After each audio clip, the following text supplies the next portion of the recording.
Morning, everyone. I am Ronald Alan A. Arquera from Cabral Tres National High School. Welcome to the first session for today's Division Virtual Orientation on Rules and Guidelines and Pre-Activity for the Conduct of the 2024 Division Schools Press Conference and Virtual Training Workshop for School Paper Advisors and Campus Journalism. I will share the first session on news writing, but before I start, let us take note on the following session objectives. At the end of these virtual sessions, participants are expected to 1. Understand the basics of news writing and its structure. 2. Embody the principles of news writing by critiquing a sample news. And 3. Write news with ABC in the field of campus journalism. Let us start the discussion with what is news. I know for sure that each school paper advisor knows what is a news. Basically, a news is a current or new information, or even it's a current or new events. In the field of campus journalism, news is something that is factual, something that is fresh. As a school paper advisor, you should be able to deal to your campus journalists on the solid ground of news writing, its structure, and its principles. Very much important that you yourself can deal about making a news based on its structure. As campus journalism also advisor, you should be able to deal about disinformation or even misinformation. Because nowadays, according to Tulopov in 2020, that people today fall to fake news. There is actually a large disconnect between facts and misinformation due to inappropriateness of data being shared. If you've noticed that most of the people today believe on what they have read, on what they have listened, or even what they have shared on social media. But not all information are true. Today, we see a number of fake news in the time of post-truth era where we rely on emotions as opposed to facts, where we create content with no fact-checking, or even where content are sometimes aggregated. As emphasized by Tolopov in 2020, that there is a paradox that describes information consumption today. Like blind trust leads to deception, or distrust paralyzes one's ability to choose between many sources that appear unreliable. In such circumstances, a person's capacity to think critically and discern so called fakes decreases. Yes, it's true that we all have our own biases or even our own judgments. But in news writing, we don't deal about fake news. We don't deal about biases or even judgments. We deal about accurate facts based on current events or based on current information. We deal about current information, not misinformation or even disinformation. Let's take a look on the difference between the two because these two important concepts are spreading across the world. It's spreading the social media platform. We didn't know nowadays what is true, what is not true. As a school paper advisors, let us teach our students with the proper way of writing news. Let us carefully distinguish with misinformation or even disinformation. By looking at this in this presentation, misinformation is telling you about false or inaccurate information, getting the wrong facts. Like according to Kaporo in 2000, misinformation can be evidences of one, lies, propaganda, misrepresentation, gossip, delusion, hallucination, illusion, mistake, concealment, distortion, embellishment, innuendo, or even deception. However, this information is a false information which is deliberately intended to mislead, intentionally misstating the facts. The inaccurate false data are intentionally being delivered to the opponent instead of the correct information. According to the Georgievic, this information is the false information and inaccurate data. It can be invented news, partially inaccurate, or distorted news. It is used if the message is based on the contradictory data, on real conditions, and if acceptable by those who it is provided for. So it could be also a term for counter-information, contra-information, and anti-information. So as school paper advisors, let us be careful on the sources of information. Where do we get this information?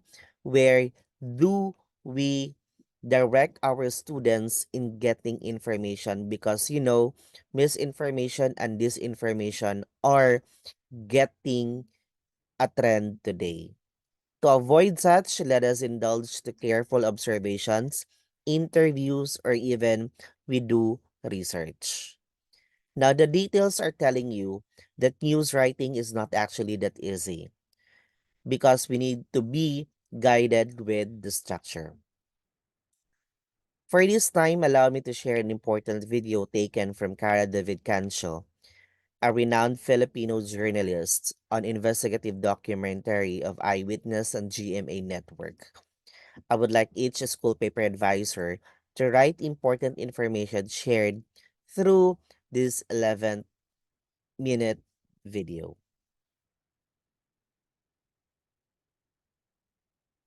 Saan ka na nagbabasa ng balita?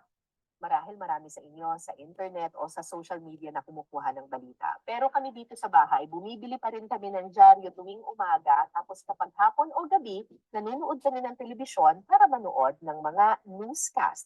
Pero saan man kayo kumukuha ng inyong balita, whether sa radyo yan, sa telebisyon, sa dyaryo o sa internet, may isang bagay na nananatiling pareho. At ito ay ang estilo ng pagsusulat ng balita. Alam niyo bang may formula sa pagsusulat ng balita? Inverted pyramid ang tawag dyan. Makikita ninyo sa inverted pyramid na yan na ang pinaka-importante at pinakamalaki laging nauuna at nasa simula. Sa unang sentence pa lang at sa unang paragraph, kuha mo na kung tungkol saan ang istoryang ito. Sa journalism, ang tawag sa unang sentence o unang paragraph ay lead. Dito mababasa ang buod ng istorya. Ano yung pinaka-importanting detalye ng storya at tungkol saan ba ito. Halimbawa, dito sa article na binabasa ko na sinulat ni Jerome Anning at Abby Boyser ng Inquirer, uy, si Abby! Si Abby Boyser ay dati kong estudyante sa Journalism Department sa UP Diliman. Yay, Abby! Anyway, dito sa article na binabasa ko, itong nakikita ninyong naka-bold na letters, go to airports early, Holy Week travelers urged, hindi yan yung lead.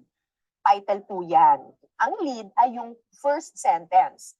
Anticipating busier air traffic during the long Holy Week break, the country's major airlines on Monday appealed to travelers to be at the airports earlier than usual for their flights and use online check-in to avoid long queues. Yan ang lead, yung unang sentence ng article na ito. Mapapansin ninyo na sa unang sentence pa lang, siksik na sa impormasyon. Alam mo na kaagad kung tungkol saan ang balitang ito. Palagi kong sinasabi sa aking mga estudyante, when writing news stories, always start strong. Sa intro pa lang kasi o sa unang sentence pa lang kasi, ito na yung hahatak sa iyong audience. Ito yung deciding factor kung magpapatuloy pa ba sila sa pagbabasa o dead man na. Kaya sa pagsusulat ng balita, importante kung paano ninyo ito sisimulan. Ano ang iyong unang sentence, panimula o lead ng iyong balita. At yan ang pag-uusapan natin ngayong araw, iba't ibang paraan ng pagsusulat ng lead. May mga bagay na dapat tayong tandaan kung magsusulat tayo ng lead o opening paragraph ng ating mga balita. Una, dapat malinaw sa iyo kung ano ang 5 Ws at 1 H ng iyong storya. Who, what, where, when, why, and how. Pangalawa, mas simple, mas maganda. Huwag gawing masyadong matalinhaga. Doon tayo sa lead na madaling maintindihan. Pangatlo, iwasan ng paligoy-ligoy. Go straight to the point. At pang-apat, tandaan ang ABC of journalism: accuracy, brevity, at clarity. Totoo, klaro, maikli, pero kumpleto. O, gets yun na? Tara! Lead number 1, traditional lead. Traditional lead o summary lead ang pinakakaraniwang klase ng lead na ginagamit sa mga balita. Ito yung uri ng lead kung saan mababasa mo sa unang sentence pa lang lahat ng mga importanteng detalye ang kailangan mong malaman sa isang balita. Very straightforward ang pagkakasulat sa traditional lead. Basta ang importante, lumabas sa unang sentence pa lang ang who, what, where, when, why, and how, o gumamit tayo ng halimbawa para mas madali natin maintindihan. Ipagpalagay natin na may sunog na naganap kaninang madaling araw, bisperas ng Pasko, sa isang barangay, Barangay 214 sa Maynila. Tapos isang daang bahay ang nasunog, may 4 na namatay, kabilang dito sa 4 na biktima ay isang bata. Tapos, ang sanhi ng sunog na ito ay pumutok na kable ng isang Christmas tree. Kung yan ang detalye ng balita, ganito ang magiging itsura ng isang traditional lead. Dahil sa kable ng Christmas tree, 4 ang namatay kabilang ang isang bata sa isang sunog sa Barangay 214 sa Maynila kaninang madaling araw.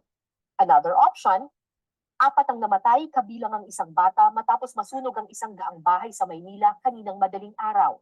Ang sanhi ng sunog, kable ng Christmas tree. Mapapansin nyo na sa unang sentence pa lang, kumpletong-kumpleto na ang detalye, nandyan na ang 5 Ws and 1 H. Pero may iba pang mga uri ng lead at pwede pa nating gawing mas malikain yan. Lead number 2, punch lead.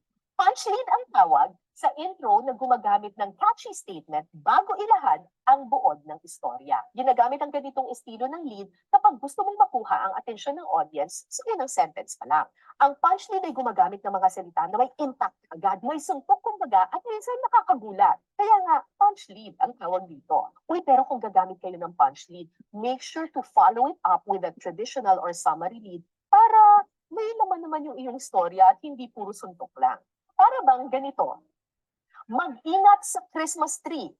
4 ang namatay kabilang ang isang bata sa isang sunog sa Maynila kaninang madaling araw nang dahil sa pumutok na kable ng Christmas tree. Yung nakikita niyong naka-highlight na red na unang sentence, yan yung tinatawag na punch lead. Tapos yung sumunod na sentence, ang tinatawag dyan ay not graph o yung paragraph na nagbibigay ng summary o konteksto sa isang istorya. Here's another example of a punch lead.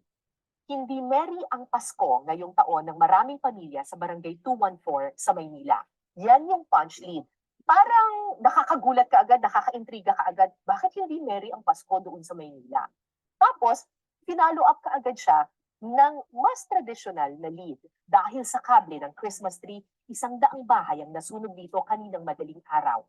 4 ang patay, kabilang ang isang bata. Medyo nagigets nyo na ba? Lead number 3, question lead. Maaari niyo ring simulan ng inyong istorya sa pamamagitan ng isang tanong. Question lead ang tawag dito. Ginagamit usually ang question lead kapag, kunyari, yung inyong na-interview ay merong nabanggit na tanong habang ini-interview niyo siya, o kaya yung mismong kwento ay may sinasagot na isang katanungan. Pero tulad ng punch lead, yung question lead, kailangan pagkatapos ng tanong sa unang paragraph pa lang, kailangan sundan mo kaagad ito ng not graph na magbibigay konteksto sa buong istorya. Halimbawa, kung gagamitin natin yung parehong detalye sa nakaraang example natin, ganito ang magiging itsura ng question lead. Paano na ang aming Pasko? Ito ang tanong ng mga taga-barangay 214 sa Maynila matapos matupok ng apoy ang 100 bahay kaninang madaling araw.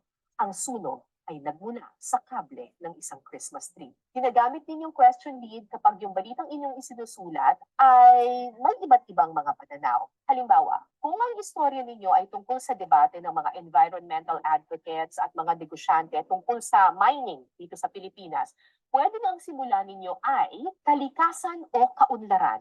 Mainit ang naging konfrontasyon kahapon ng mga environmentalist at mga negosyanteng nagsusulong ng pagmimina sa isang rally na ginanap kahapon sa Romblon. Lead number 4, quotation lead. Kung meron question lead, meron ding quotation lead. Ito yung mga balita na nagsisimula sa isang pahayag o isang quote ng isang tao doon sa istorya. Ginagamit ang ganitong uri ng lead kapag may sinabing kontrobersyal yung isa sa mga na-interview mo para sa iyong balita. Perfect example dito yung balita noong September 2019 sa United Nations Climate Summit, kung saan dumalo sa naturang summit na iyon ang child activist na si Greta Thunberg. Marami doon sa mga balitang isinulat noong araw na iyon, halos ganito ang tema. How dare you? In an angry and emotional speech at the UN Climate Summit on Monday, Swedish teenage climate activist Greta Thunberg tore into world leaders for failing to act. Here's another example. Nung sumampa bilang Pangulo ng Pilipinas, si Presidente Noynoy Aquino, marami ang gumamit ng quotation lead sa kanilang mga balita. Tulad nito, kayo ang boss ko. Ito ang pangako ni Pangulong Noynoy Aquino sa taong bayan sa kanyang pagsumpa bilang presidente ng bansa. Kasabay nito, ipinagbawal niya ang paggamit ng wangwang at pagbibigay ng special treatment para sa mga politiko at opisyal ng gobyerno. Ganito rin ang estilo na ginamit ng umupo naman bilang Pangulo ng ating bansa, si Pangulong Bongbong Marcos. I'll get it done. No excuses from me.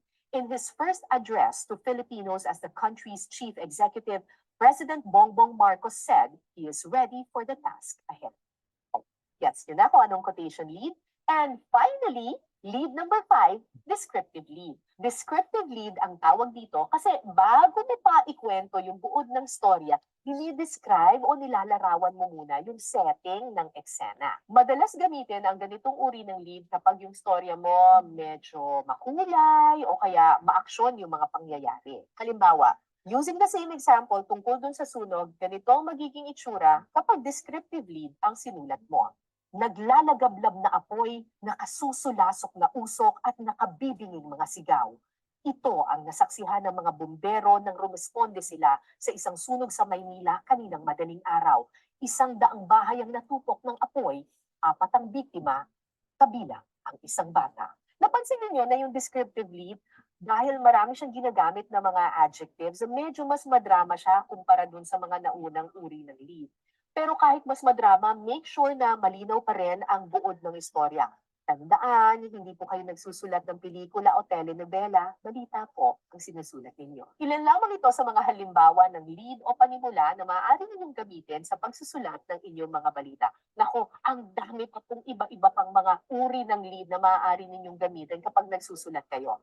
Pero siguro, next video na lang yan sa part 2 ng ating lesson. Basta siguraduhin ninyo ha, na yung first sentence or yung lead na gagamitin ninyo ay bagay dun sa mood ng buong istorya. And then, start strong and be creative, but never forget the ABCs of journalism: accuracy, brevity, and clarity. Sana po meron kayong natutuhan ngayong araw. Muli, ako po si Tara David. Maraming salamat po sa inyong pakikinig. Ingat po palagi. Paalam!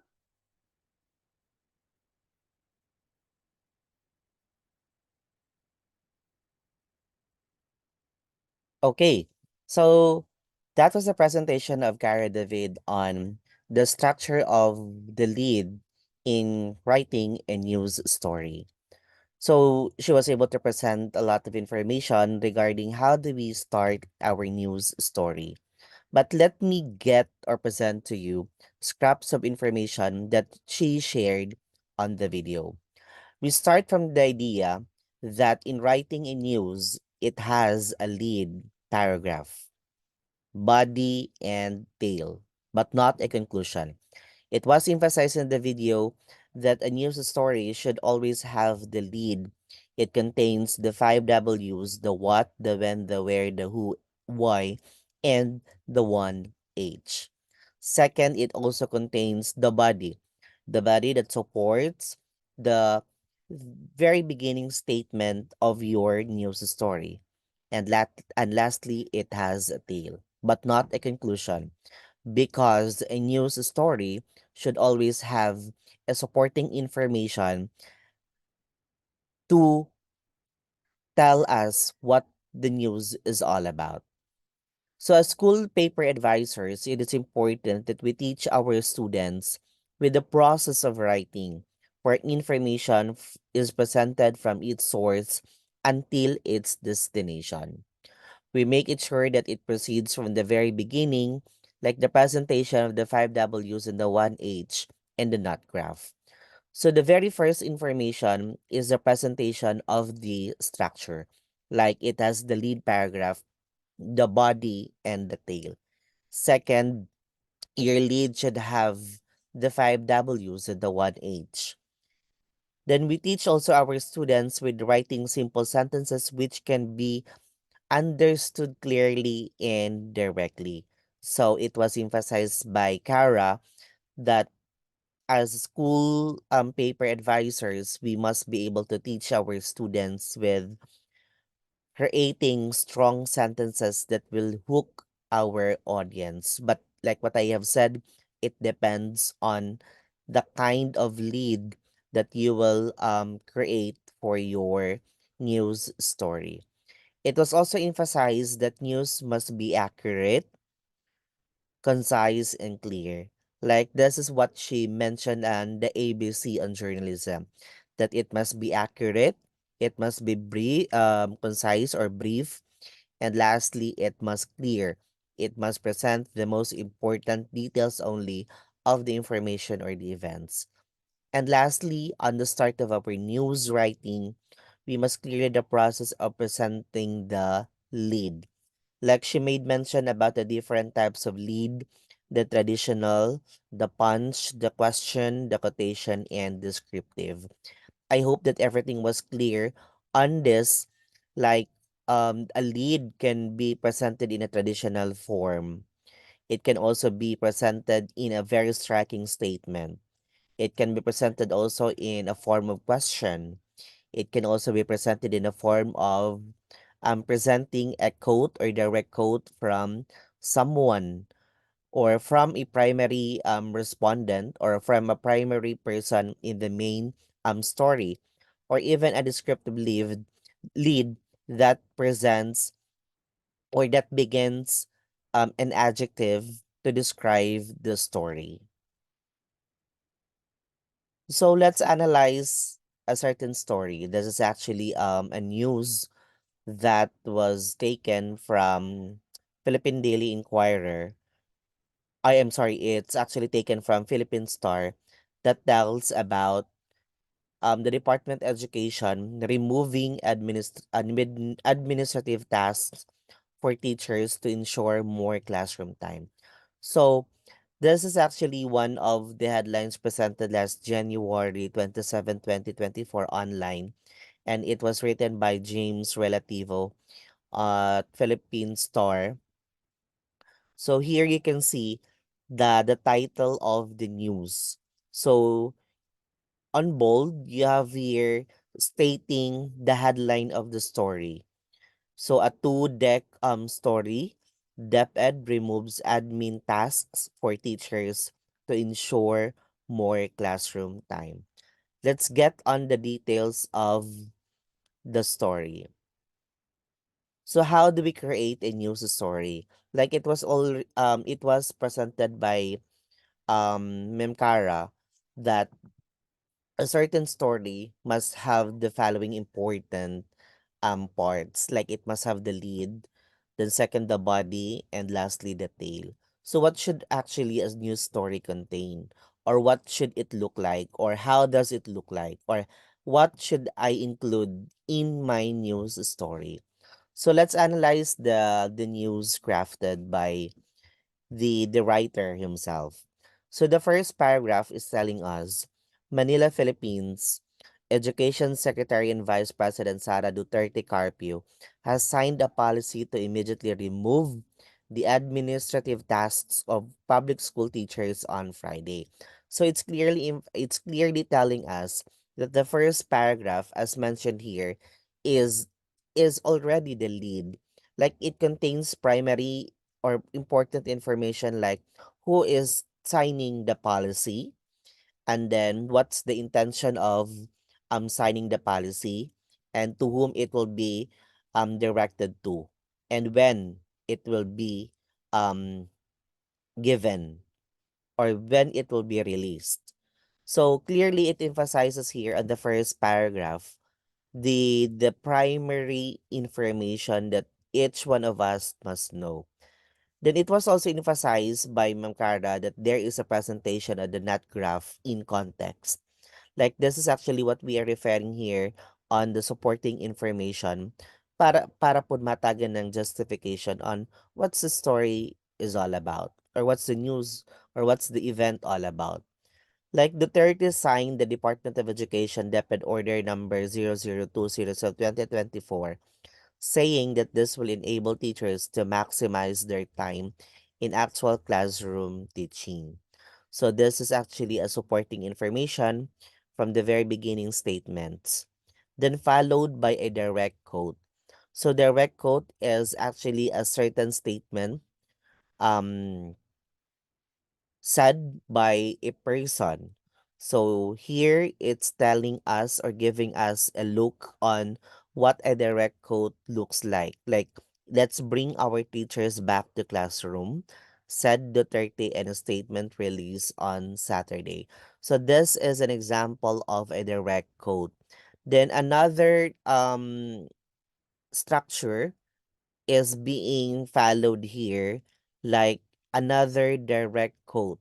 Another part is being emphasized here that a certain story must also have a direct quote. It can be followed by another direct quote. Like it is being emphasized here to ensure its effective implementation, along with the filling up of 5,000 administrative personnel for 2023 and another 5,000 administrative personnel for 2024, we will also be providing additional maintenance and other operating expense to enable our schools to hire the necessary administrative support staff. So this is an additional statement from Duterte. So what's next after that? So another presentation of the news is the NAT graph in context. So this is also a supporting information from the lead. Like it was mentioned here that what are those administrative tasks that are to be removed from teachers. So supporting information includes a 2019 study by the Philippine Institute for Development Studies, or PIDS, earlier cautioned against giving teachers administrative tasks since it distracts them from their main job as educators. Included in the administrative tasks removed from teachers are the following, like personal administration, property or physical facilities custodianship, general administrative support, financial management, records management, feeding, school disaster risk reduction and management, and other related programs. You've noticed that these are just simple sentences that could support the primary information of removing administrative tasks from teachers. Then followed by another NAT graph or another supporting information stating that public school teachers often engage in activities related to various state programs, extending beyond their primary role in education, such as providing services during elections. As transitory provision, the policy requires schools division offices, or SDOs, to immediately implement clustering strategies and deployment of administrative support personnel to clustered schools. Another transition is being presented here. Alongside, there is an immediate transfer of current administrative responsibilities from teachers to school heads and non-teaching personnel, coupled with the recruitment of administrative support personnel with a time frame not exceeding 60 days. A calamity fund and policy on teaching overload pay for teachers will also be established, DepEd said. And we want to ensure that our teachers are rightfully compensated for hours of actual classroom teaching beyond 6-hour limit provided under the Magna Carta for teachers, it added. So this is another direct quote. If you've noticed that this is another direct quote from the Department of Education stating on the number of hours that a classroom teacher should be working on under the Magna Carta for public teachers. You've noticed that the news story is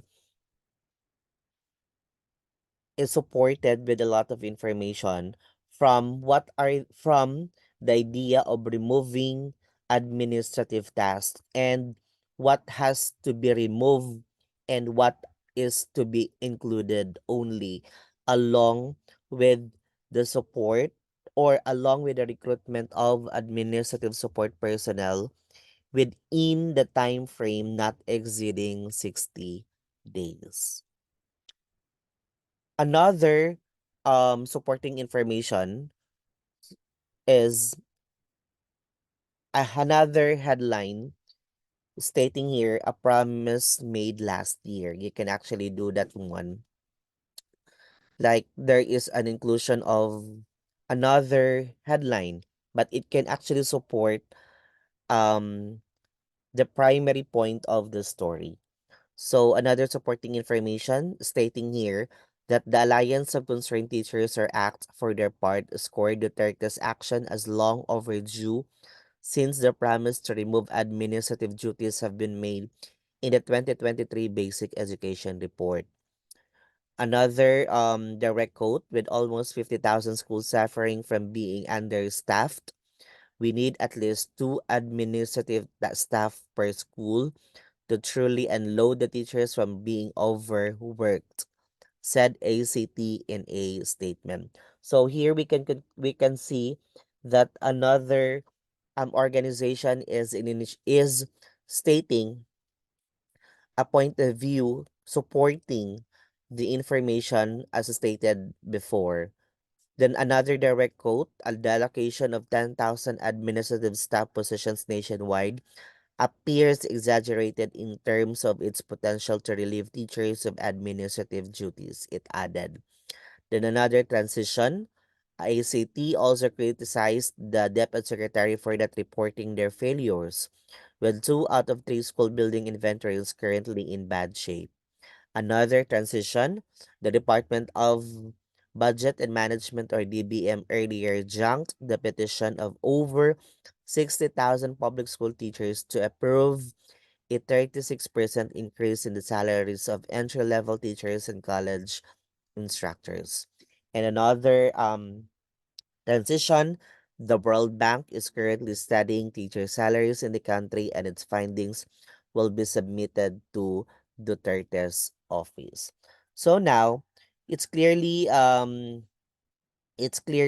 presented here that the news story can be structured in this way.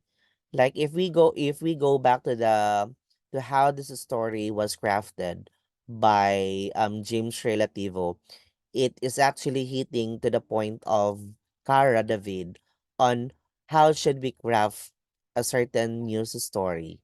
Like it was being emphasized there that a lead should have the 5 W's and the 1 H, then supported by your body, or should contain supporting information where it contains parts like presenting direct quotes or even transitions, or even supported by two direct quotes or even at another transition, but this could actually be part of the entire story. So now that we are done with the basics of news writing in its structure, and we were able to analyze a certain story designed or crafted.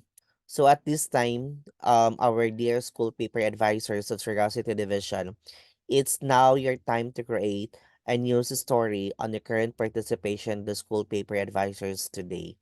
Like, based on the inclusion on number 3B to the Department Memorandum 176 in Series 2019, like a news article or any news article submitted in a division school's press conference, mm, regional or national, should be evaluated following the criteria. Like 40% is technicality, then 50% content, and 10% ethics. Like in the 40% technicalities, it contains actually the details of the event, showing the news writer's ability to organize the information, uses a lead that is clear and focused, then avoids the use of words with controversial elements or double meaning. Like it was actually punctuated that the news story should be direct or clear, and it does not make use of opinionated content or editorialized content or even a featureized content. Then avoids personal slants because basically a news should be factual. It does not delve on presenting an opinion or an editorialized article or a column writing. As clear and unbiased headline, uses short and simple words, conforms with the principles of unity and coherence, observes the rules of grammar and syntax, and uses transitions properly. So if you've noticed that the technical side of a news story should contain the basics in grammar, the basics on how they will write a certain article. Then 50% content, like it actually uses appropriately typed to get the reader's attention. Like there were five types of lead presented a while ago: the traditional, the punch, the question, the descriptive, and the question lead can actually be basis for crafting a certain lead. But let us be careful on how it is to be done in our news story, because there is a certain process that we need to that there are certain process that we need to um follow. Then presents to the readers the most important detail of the event, so be direct in your presentation. Then follows logical presentation of the event and emphasizes the most important or relevant facts, and follows the correct news writing or format style. The ones that I have presented a while ago on the structure can actually be modified, but it follows actually certain elements like the lead, the body, and then the tail. So you can actually create a news story following the ones that I have presented, or you can actually create a news story like presenting first the direct quote depending on the type of lead. And lastly, the 10%, which is the ethics, where you are able to observe ethical and professional standards for journalism. Like you are able to observe fairness, relevance, accuracy, and balance. And then you are able to cite sources properly and observes copyright laws. Like how do we cite properly? Like if it is actually if a statement is mistaken from interview, you make it sure that you make it sure that a name or a direct name is presented, or you may actually do research for you to believe for you to present a certain statement based on facts, and that composes the 100% of your news story evaluation. So that would be all, and God bless everyone.